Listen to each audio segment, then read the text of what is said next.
कौमी यकजहती के मौजू से गुफ्तगू करते हुए हजरात, एक ऐसी शख्सियत पे मेरी नजर पड़ रही है जो वाकई हमारी माँ बहनें भी बैठी हुई हैं।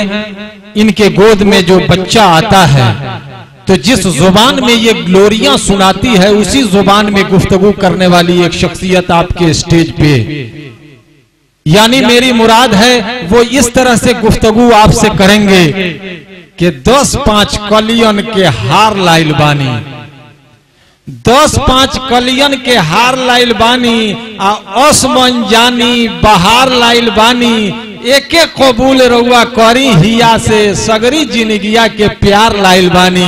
ठीक इसी जुबान में गुफ्तगू करने वाली शख्सियत, भोजपुरी जुबान में गुफ्तगू करने वाली शख्सियत जनाब मौलवी अब्दुल रहीम खान खाना सखवा टोला आदापुर से तशरीफ लाए हैं। अदब से गुजारिश करूंगा सिर्फ और सिर्फ 15 मिनट के लिए बड़ी ही अछूते अंदाज में माँ बहनों को भी वो नसीहत करते हैं और नौजवानों को भी नसीहत करते हैं प्यारी जुबान में, जिसमें बच्चा हम आप सब पहली माँ की लोरी सुने हैं। उसी जुबान में गुफ्तगू करने के लिए जनाब मौलवी अब्दुल रहीम साहब भोजपुरी आपसे रूबरू हो रहे हैं 15 मिनट के लिए। शुक्रिया, बहुत बहुत शुक्रिया। इसके बाद इंशाअल्लाह चतुर्वेदी साहब तशरीफ ला रहे हैं। माँ बहनों से दरखास्त है कि आप बैठ जाएं, बड़ी कीमती बातें आपके लिए होने जा रही हैं, आप सुने जरा इनसे। ये दरमियान में जो हमारी बहनें खड़ी हैं उनसे मेरी गुजारिश है कि आप बैठ जाएं, थोड़ी देर बैठ जाएं। सुभान अल्लाह, अल्हम्दुलिल्लाह, वला इलाहा इल्लल्लाह, अल्लाहु अकबर।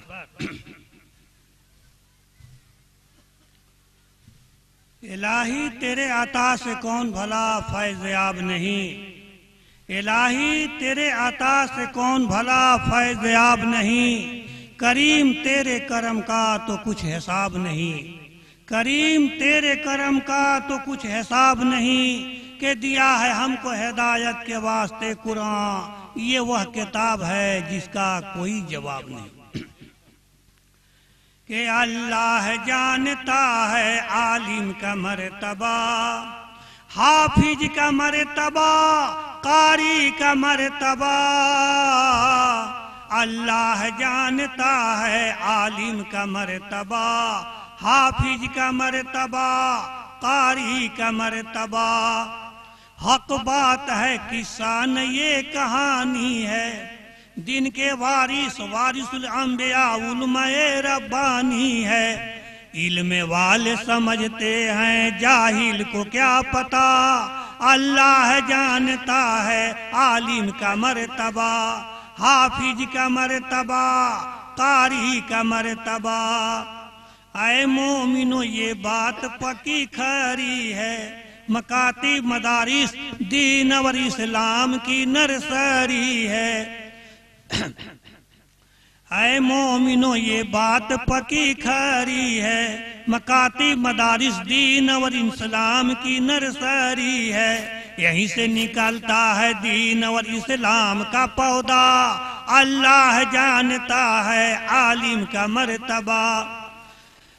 जिसको अल्लाह और रसूल से मोहब्बत है, उनको दीन और इस्लाम से भी रग़बत है। वह मोमिन बड़ी खुश नसीब खुशकिस्मत है, जिसको उलमाए रब्बानी से निस्बत है।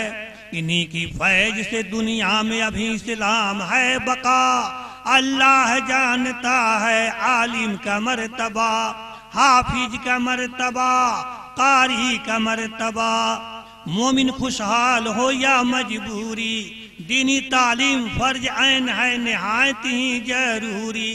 उसके बाद ही कुछ इल्म हुनर का हो मशगला, अल्लाह जानता है आलिम का मर्तबा। आरजू है अब्दुल रहीम की ऐ मोमिनो सुनो, इखलास के साथ खुलूस नियत से उलमाए दीन से मिलो।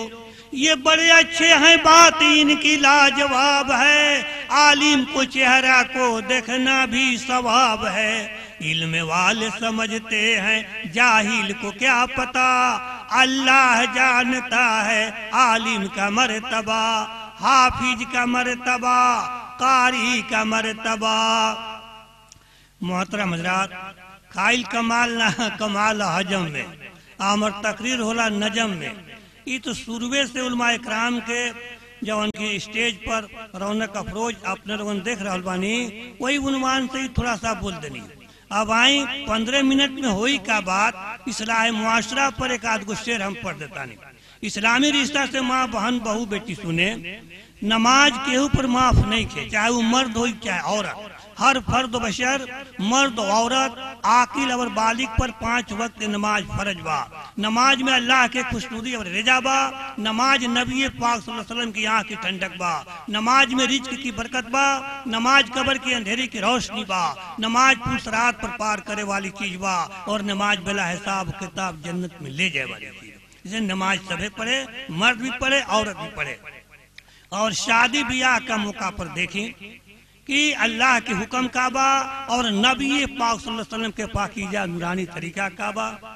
खास मकसद इस शेर के अंदर एक एक बात पर गौर करें। जेकरा घर में नमाजी मर्द चाहे औरत, जेकरा घर में हाजी, जेकरा घर में जमाती अमीर साहब, ओकरो घर में तिलक दहेज लिया है, तोबा तोबा छी छी। ओकरो घर में नाच गाना होखे, ओकरो घर में जे बात से का गीत गारी होखे, कितना बुरा बात बा। वही पर सुनी इस्लाही माशरा। अरे किसी मोमिन की घर हो शादी, मुसलमान के घर में, और तरीका हो गैर की, तो वह दोस्त तो न रखना कोई उम्मीद खैर की। ऐ दोस्त तो न रखना कोई उम्मीद खैर की। मुसलमान के घर में शादी और तरीका गैर की हो तो खैर की उम्मीद मत रखो, मिलाद करने से नहीं कुछ होता। तिलक जहेज लेके जो बारात सजाए, घर में नाच गान हो जो और बाजा बाजाए, तो वह शैतान सी की दोस्ती और अल्लाह से बैर की। न रखना कभी ये दोस्तों कोई उम्मीद खैर की। जो भी बाराती जाते हैं बाजे के साथ में, चाहे लमका टोपी वाला हो चाहे गोलका टोपी वाला, चाहे छोटा कुर्ता पैजामा हो चाहे बड़का कुर्ता पैजामा, चाहे 5 शर्ट वाला, जो भी बाराती जाते हैं बाजे के साथ में, लानत खुदा की होती है उस पर उस दिन और रात में, जिस सुन्नत की है खिलाफ और तरीका है गैर की। मजे में बात करते हैं दोनों मियाँ बीबी, सिरहाने टेप रिकॉर्ड है और बगल में है टीवी, तो उसे देखने आती है पड़ोसन औरतें भी गैर की। नया चूल्ही बना कर नेवतती है घर घर जाकर, झूम झूम के गीत गाकर गुलौरा बरी पकाकर, मस्जिद में समाकर भरती है ताक जाकर, कई कई वक्त के नमाज करती है कजा। ये सब सुन्नत की है खिलाफ और तरीका है गैर की। दुल्हा को सजाकर जब चलते हैं गाड़ी और घोड़ा, तो ये भी पीछे से सरिया कर चलती है दौरा में चावल दही या लोरा। गांव के बाहर जाकर गाड़ी रोकती है, बदन पर और आंखों में चावल झोंकती है, मुंह में टीका लगा के सर पर लोरा घुमाती है। कितना हो समझाए लेकिन ये चुड़ैल समझ नहीं पाती। ये सब सुन्नत की है खिलाफ और तरीका है गैर की। दुल्हा दुल्हन की गेंद खिलाती है औरतें, चप्पल जूता की खेल मचाती है औरतें, न जाने क्या क्या रंग बनाती है औरतें। उसको दोनों आंखों को झांप कर बोलती है, उस पर डांप कर कोल्हू की बाल की तरह घर में नचाती है औरतें। न पर्दे की कुछ ख्याल है, न ख्याल हाथों पैर की। अफसोस है अब्दुल रहीम ऐसी मुसलमान औरतों पर जो गैरों को रस्म रवाज को करती है ये खुश होकर। पनघट पर पानी भर के करती है पन कटाई, घर में बुला के नाई करती है नोह कटाई, कहीं इमली की घोटाई। अरे कैसे तुमने भूल गई जहन्नुम की वह पिटाई। सब सुन्नत की है खिलाफ और तरीका है गैर की। न रखना कभी ये दोस्तों कोई उम्मीद खैर की। मुफ्ती साहब के तकरीर भइल कि काहे हमने खचरा तानी कटा तानी पिटा तानी टाइम तो नहीं के, टाइम इतना कम दल गए। एगो दूगो शेर में तय बात सुनी। कुरान हदीस की रोशनी में आसारे क़यामत मिलता, बेदीनी और बदबख्ती के फल हमनी का मिलता, कि कहीं पर आंधी तूफान चलता, कहीं पर धरती हिलता, कहीं पर आंधी तूफान चलता, कहीं पर धरती हिलता। हठ धर्मी और बेहयाई हद से ज्यादा बढ़ल जाता, लाज शर्म के पर्दा उठ गई, सर पर लोग चढ़ल जाता। चोरी घुसखोरी के बाजार गरम मुल्क में जेना खुले आम बा, हलाल हराम के तामीज नहीं खे, यहाँ पेट भरला से काम बा। माल जब सामने हाथ में होता, गटागट लोग लीलता, बेदीनी और बदबख्ती के फल हमनी का मिलता। मौसम के जब न्यूज देखता लोग चैनल टीवी बोर्ड पर, तो घर छोड़ के लोग भाग पर आता, खेत खरियान और रोड पर, मकान दुकान सब छूट जाता, बीबी बच्चा साथ में, तिजोरी अलमारी घर में रह गई, मोबाइल हाथ में। हेलो हेलो करता लोग घूम घूम के देखे भावर, आ कहता लोग कि ऐसा आफत हो गई, मिलत नहीं खे टावर। तो ले अचानक के आवाज आवता दिल्ली बम्बे से, जेता हूँ धरती हिलता, बेदीनी और बदबख्ती के फल हमनी का मिलता। हरदम दिल में बनल बखटका, ना जाने कब आई झटका, फिर भी लोग मानत नहीं खे, गुनाह करत रहता टटका, चाहे कितनो पड़ जाओ सटका। लेकिन बेशर्मी और बेहया के फल हमनी का मिलता, कि कहीं पर आंधी तूफान चलता, कहीं पर धरती हिलता। आंधी तूफान बारिश पत्थर से कितना घर उजड़ जाता, झूठ गिबत बोहतान चुंगली में पूरा दिन गुजर जाता। जिक्र इलाही जुबां पर नहीं खे, खाली गौप लोग ढीलता, बेदीनी और बदबख्ती के फल हमनी का मिलता। अब्दुल रहीम का दिल में खौफ खुदा रखा, आखिरत के तक तैयारी, दिल से इस्तगफार तू कर ला, न जाने कब खुल जाई गाड़ी। दावत के तू काम में लग जा, ये में रहमत इलाही मिलता, लेकिन बेदीनी और बदबख्ती के फल हमनी का मिलता, कि कहीं पर आंधी तूफान चलता, कहीं पर धरती हिलता। कैसे बात समझ में आई ना? हमनी के जौना वसूल पर चले के अल्लाह के हुक्म बा, नबी पाक सल्लल्लाहु अलैहि वसल्लम के तरीका उसे छूट गई बा। हम गई एक जगह, तो एगो लड़का एगो नात पढ़लक, दो चार टन के का कहलक कि मुस्लिम है अगर जिंदा दुनिया को हिला देंगे, बहती हुई दरिया में हम आगे लगा देंगे, इस्लाम के खातिर अपना सर को कटा। जब हमर बारी भल के बारी आयल हो, तो हम कहनी कि मौलाना साहब यू तो लड़का बड़ा बढ़िया बात कहलक, ईमान के पुख्तगी बड़ाई अजमत बयान कैलक, सहाबा कराम रज़ियल्लाहु तआला अजमईन दरिया में घोड़ा दौड़ा दे।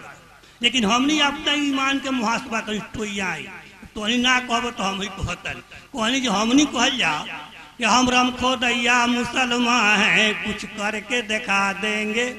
कौन उसका रमखोदैया? कभी कभी जुमा भी पढ़ लेंगे, अरे इस बात कोई पकड़ाई कभी छूट गई। कभी कभी जुमा भी पढ़ लेंगे, कुरान खानी करा लेंगे, मिलाद भी करा लेंगे, जलसा भी करा लेंगे, लेकिन शादी ब्याह का मौका पर ऑर्केस्ट्रा नचा लेंगे। अरे हम रमखोदैया मुसलमान हैं, कुछ करके दिखा देंगे। अय्यार बखीली की मत पूछिए हम क्या हैं, खुद अपने से झगड़ेंगे, नहीं तो झगड़ा लड़ा देंगे। मौका महल दे के मुकदमा में फंसा देंगे, असूले कहीं करे कह के तो कुछ माल कमा लेंगे। तोबा तोबा, छी छी, हम रमखोदैया मुसलमान हैं, कुछ करके दिखा देंगे। बस अगर इजाजत हो तो एक शेर और सुना दी, बेहया एक शेर। इस्लामी रिश्ता से माँ बहन बहू बेटी से गौर करे, कलम पाक के नहीं पढ़ल जाए, और पढ़लहूँ कोनो बात है देखत हाथ मोबाइल याद, अजीब बात पर मर चाहत का। ई मोबाइल में इतना असर बाटे, कितनो दूरी से मिल जात खबर बाटे, जितने अच्छा बा उतने बदतर बाटे। एके चलावे में सब कुछ कसर बाटे, लेकिन मोबाइल फितना के जड़ बाटे। चाहे कोई बाहर रहे, चाहे जाए मकान पर, चाहे मदरसा स्कूल जाए, चाहे कोनो दुकान पर, साहिब सलाम के फुर्सत ने हरदम मोबाइल बकान पर, लेकिन ग्राहक पर हरदम नजर बाटे। मोबाइल में इतना असर बाटे, कितनो दूरी से मिल जात खबर बाटे। एक चलावे में सब कुछ कसर बाटे, मोबाइल फितना के जड़ बाटे। कठौती में पिसान बाटे, रोटी लोग बेलता, आ लइका जब झुआता तो मोबाइले से खेलता।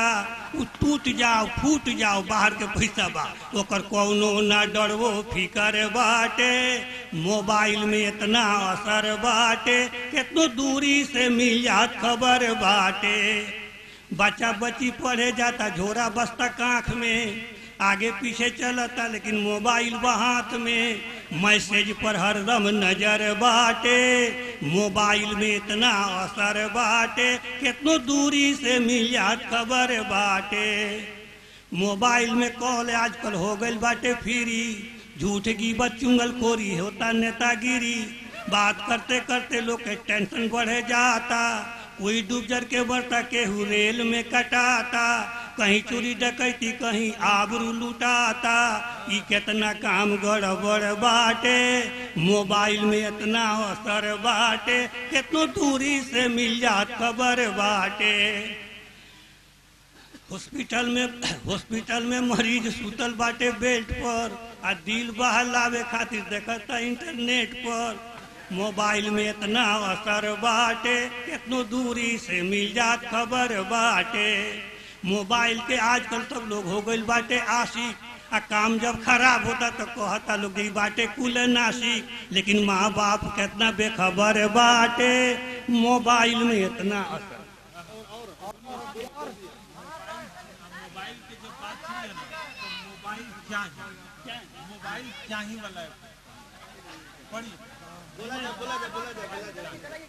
तू तो मोबाइल के एगो बच्ची तू कहत रहे।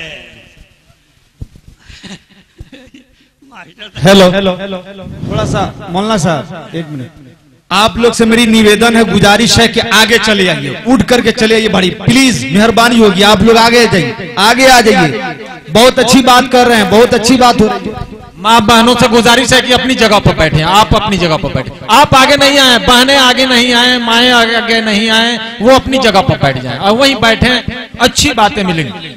हाँ वहीं बैठिए, और हमारे मुअज़्ज़ज़ जो मर्द शक्ल के लोग हैं वो आगे की तरफ आ जाएं। बहनों से गुजारिश है कि अपनी जगह पर आए, बहुत मुनासिब जगह पे आप लोग हैं, आगे मत आवें, वहीं रहें। और ये हमारे जो नौजवान मुअज़्ज़ज़ जो मर्दों के शक्ल में, उनसे मेरी गुजारिश है कि वो आगे की तरफ आ जाएं। बड़ी कीमती बात 10 मिनट तक और होगी, फिर उसके बाद चतुर्वेदी साहब आपके पास आएंगे। इंशाअल्लाह आपके ऊपर है, आप जितना साथ देंगे हम आपका साथ उतना ही देंगे। शुक्रिया, बहुत बहुत शुक्रिया। हजरत कहा कि मोबाइल खराब बात चाहिए, उम्र की चाहे कि ना चाहे, चाहे जरूर है लोग के, सबका तो चाहते बा, केकरा नहीं चाहत। लेकिन एक बच्ची अपना माँ से कह रहा बा कि नथिया ना टीका ना पायल चाही, अब माई हमरा हाथ में मोबाइल चाही। कहला कि गहना ना चाहिए हमरा, लेकिन मोबाइल चाहिए। ओकरा कहे के मतलब है गहना तो बिना कहले बनवा दी, मोबाइल तो किन के ना दी, गहना बिना कहले हो जाए। हजरात देखिए, ये एक फन है कि हम और आप अपने ही कमी और कोताही पे हंसते हैं। ये सब के बस की बात नहीं है। जो फनकार है, जिसके पास वो फन है, आपकी कमी आप ही से कह रहा है, आपकी शिकायत आपसे कर रहा है और आप हंस रहे हैं। कमाल इनका यही है। आइए तेज आवाज वाली माइक में डालता हूं कि आपकी कमी आपसे कही जाएगी और आप खुद हंसेंगे और दिल में टटोलेंगे। शुक्रिया, बहुत बहुत शुक्रिया।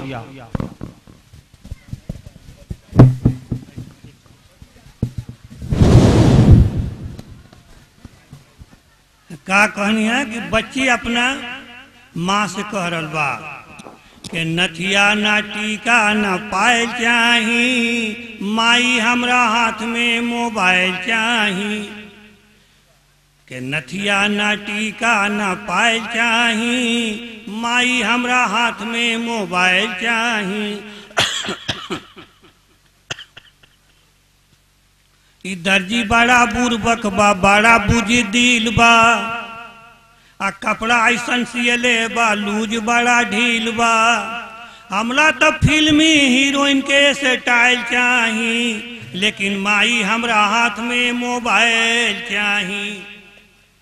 कहलन मास्टर देखी जी अपना गांव में घर में अपन देखी जी तो इल्जाम लगावल जाता है या बात सही बा के नथिया ना टीका ना पायल चाही, माई हमरा हाथ में मोबाइल चाही।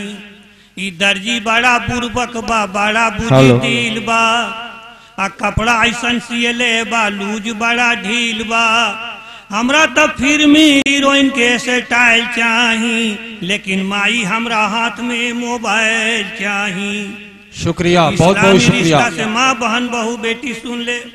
पर्दा के बारे में जब बात आवता तो कपड़ा अगर ढील बाटे भरपूर बा, लेकिन इतना पतला कपड़ा बा कि जौना से कुदरत के जिस्म बनावल सीधे लौकता। बताएं कि कौन सा हयाबाव में न तो इतना मोटा कपड़ा अगर बा तो इतना टाइट सियाता कि कुदरत के बनावल जिस्म वही तरीका से लौकता। वही पर ही बात होता कि दर्जी बड़ा बुर्बक बा, बड़ा बुजदिल बा, आ कपड़ा ऐसन सियले बा लूज बड़ा ढील बा। हमरा तो फिल्मी हीरोइन के स्टाइल चाही, लेकिन माई हमरा हाथ में मोबाइल चाही। कहला कि पढ़बे तब न मोबाइल चलेबे।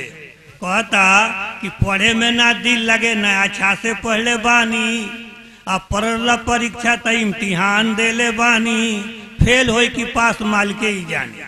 हमरा तो 1 नंबर डिग्री के कागज के फाइल चाही, लेकिन माई हमरा हाथ में मोबाइल चाही। तो मोबाइल चलावे खतरा अगर कोई बात कोई मने करता, मोबाइल से तो कामे चलता। सादा मोबाइल हो के बात फोन हो जाए तो बोलते बोलते इतना टेंशन तो अल्लाह ही जानता। हाँ बच्चा के कियाता रात को सांस जाती है। अरे का हजे लड़का सूत गइल बा का दुन बुढ़िया जी सब लड़का चिचाता ना तो वो तो बा पछुआरा तो छत पर बा टावर आई बा का लड़का के हेच की चढ़ गइल बा। अब अल्लाह रहम फरमाओ हमनी के हाल पर, हमनी के माँ बहन बहू कि का कोई पर बकत कहाई, आ का केहू मुकर्रिर समझाई। आजकल बेशर्म दुनिया हो गइल बा, शर्म कहाँ से आई। बंदगी इबादत लेक अल्लाह पैदा कैलन आदमी और जिन्नात के, हिंदू मुस्लिम सिख ईसाई पूरी दुनिया के इंसान के। फिर भी लोग मानत नहीं के, दीन धर्म के जानत नहीं के, हलाल हराम पहचानत नहीं के। मनमानी सब काम हो गइल बा, बढ़ गइल बा बेहयाई। बेशर्म ये दुनिया हो गइल बा, शर्म कहाँ से आई। गाड़ी में कुछ जगह खाली बा, फिर भी छत पर लोग चढ़ल बा। अयार जी दी कुछ लोग बाटे, दरवाजा पर खड़ा अड़ल बा। मरीजा पसीजा छपटी आता लेकिन भीतर घुसे नहीं दे, ओकर कहाँ बाटे दनाई। बेशर्म ये दुनिया हो गइल बा, शर्म कहाँ से आई। रोड के जरी खेत पड़ल बा, दोनों तरफ गंदा से भरल बा। देहात कैसर उसको तुमचा भौसत निकले, ओकर कहाँ बाटे बिनाई। बेशर्म ये दुनिया हो गइल बा, शर्म कहाँ से आई। हुजूर पाक सल्लल्लाहु अलैहि वसल्लम बाकी रास्ता के साफ करो सदका, कोई भी नुकसान देखिए और रास्ता के गंदा कर ले, पाप बाकी नहीं के, गुनाह बाकी नहीं के। हाँ घर में बच्ची सियान बा, ओकर गार्जियन शादी करे लाए परेशान बा। हिंदू हो चाहे मुस्लिम, धनी हो चाहे गरीब, घर में बैठ के झंखता लोग मामला फंस गइल गोढ़ू। और लड़का वाला बा मन बोढ़ू, सिरिंग पर चढ़ के बात करता तिलक दहेज के, जिसे जानवर के होता मुलाई। बेशर्म ये दुनिया हो गइल बा, शर्म कहाँ से आई। जानवर के लोग बेच देता, जगह सब घाटा लग जाए। आई बात जवान भइल बा, जुआ फलास करता, नजर मारता, लेकिन पूछता जी पार्टी कमजोर बा तो कहता अभी 5 साल नहीं करे के, अब वही जे बा समाटे नहीं के जी। आज जब मिल जाता क्यों जाए कहता बुढ़िया से चाची बेटा हई बंडा रखन घूमता नजर मारता शादी काहे नहीं कर दे। है मुझे साहब बेटा हो बेटा वो कुछ करो जब का नाम उनको तो उनको दो छेका। हमने कहा होता पहले देखा देखी ओकरा बाद में घेपा घेपी तब छेका छेकी पटल तो पटल न तो फेंका फेंका। पूछा था कितना से छेकी तो लौ से कहता जे कतार के वीजा आ गई बा उतने से छेक दे उड़ान हो जा। आ कुछ गोड़िया ईंटा किन के नेव जतवाई तो बेटी कहाँ रही। आ 3 साल के बाद पलटी ओलस पोलस आ पल्सर गाड़ी ला दी तो मन कर तो परिचय गोटे लेके चले। तोबा तोबा छी छी छी का कोई पर वक्त कहाई का केहू मुकरिर समझाई। आजकल बेशर्म दुनिया हो गई बा शर्म कहाँ से आई। कीना कपट हटत नहीं खे दिल से दिल के सटत नहीं खे सास पतो से पोटत नहीं खे। तनका सा झगड़ा हो गई मुर्गी में बकरी में लड़का में छठ दिवाली के खान पान बंद। ईद बकरीद के साहब सलाम खत्म। कौनो कही मुअल मुंह मत देखे दिए खटिया मत छुए दिए क्यामते में फरियाई क्यामते में ई पटी ना हो दुश्मन तो पटी के हरदम नोटी धरबू तो के पटी। कीना कपट हटत नहीं खे दिल से दिल के सटत नहीं खे सास पतो से पोटत नहीं खे। आना शानी के दौर बा घर में झगड़त ननद भौजाई बेशर्म ये दुनिया हो गजिलुआ शर्म कहाँ से। बेटी अलगे खुश बिया अब्बा जिंदा बड़न माई बिया भैया कमाता। अब पतो कहता कि हमर मालिक काठमांडू सऊदी बा हम चली तो चली माल कमाता। दुनिया अपन रीत निके छोड़त लोग अपन जिद निके छोड़त मर्द अपन चेष्टा निके छोड़त शादी बियाह के ऑर्केस्ट्रा निके छोड़त औरत अपन जिद निके छोड़त शादी बियाह के गीत निके छोड़त शौहर के एगो विध निके छोड़त। बेटा माँ बाप के गाली देता ऐसन जुग बभाई बेशर्म ये दुनिया हो गई बा शर्म कहाँ से। बात तो सब समझते वो माने के नहीं।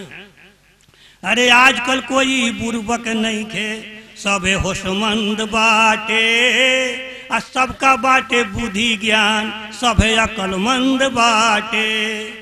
दीन धर्म के बात लोग का कुछ ना सूझता अपन अगाड़ी के कुछो लोग ना बूझता।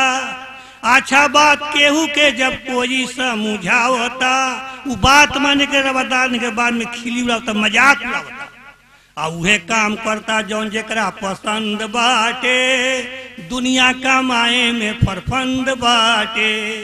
माँ बाप से मोहब्बत नहीं के भाई से न पटता ससुरारी में जाके लोग टूअर लाखन सटता बैठ के वहाँ खात नहीं के लेबर लाखन खटता। केतनो दुख सहता पसंद बाटे दुनिया का माए। एगो बात ससुरारी में हुई मट्टी तोरा पर शेर देखे न बोलन ना द तिरवा इलाका में बुढ़िया माई कहली जो बॉबी कहाँ कहत नहीं जाए के छावड़ा के तो बड़ा खिसियाता काम से समाथे ना हरदम बेटी बेटी के ले आ ससुरारी के फोन आयल बे मोली साहब महीनवन से धुन जब कि माँ बाप से मोहब्बत नहीं खे भाई से ना पटता ससुरारी में जाके लोग टूअर लाखन सटता बैठ के वहाँ खात नहीं के लेबर लाखन कटता केतनो दुख सहता पसंद कर।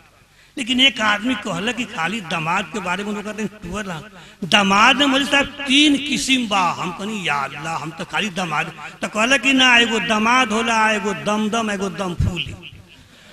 अब ये बात रह तो हम कहनी के नहीं है भाई आ तो दामाद हो हिंदू हो चाहे मुसलमान हो पढ़ा हो चाहे अनपढ़ हो धनिक हो चाहे गरीब हो सभे तो दामादे बन के जाला। जरूरत से ससुरारी गए आ चंद मिनट रहल नाश्ता पानी कर काम के बाद भाई चले मकसद भइल अगर रात के तो रह भी गए तो यू है दामाद। हम कही अच्छा दमदम कौन है आ तो दमदम अपन रहे दिन पर जाई मोटरसाइकिल लगाई जब चाह बन तो जाओ तनी होने से अब वो दुआरी पर चल वहाँ जाए कहीं का बनल बा हो तो पहले बैठी ना तो हो दुआरी पर बोले आधा घंटा में गांव भर घूम जाए वो है दम।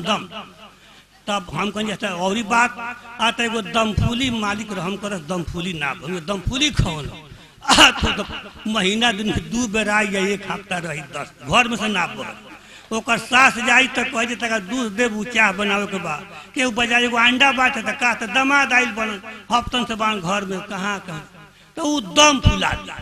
तो हम कहनी दम फूली मत बनी हल आजकल के नौजवान लोग भी कहता नहीं दम फूली मत बनी दामाद बन जी है ठीक बा समझ लगे ना कि माँ बाप से मोहब्बत नहीं खे भाई से ना पटता ससुरारी में जाके लोग टूवर ला खान सटता बैठ के वहाँ खात नहीं खे लेबर ला खान खटता केतनो दुख सहता पसंद बाटे दुनिया कमाए में फरफंद बाटे लेकिन घरे बहू के का काम बा कि सास ससुर के बात उनका तनिक ना सुहाता रात दिन नई हर के रास्ता जोहाता ना कोई आवता ना कोई जाता गार्जियन के एकदम प्रतिबंध बाटे आना जाना बिल्कुल रास्ता बंद बाटे दहेज के चलते अब्दुल रहीम को सजीव दुनिया के ढंग बाटे आ देखे तमाशा अकल दंग बाटे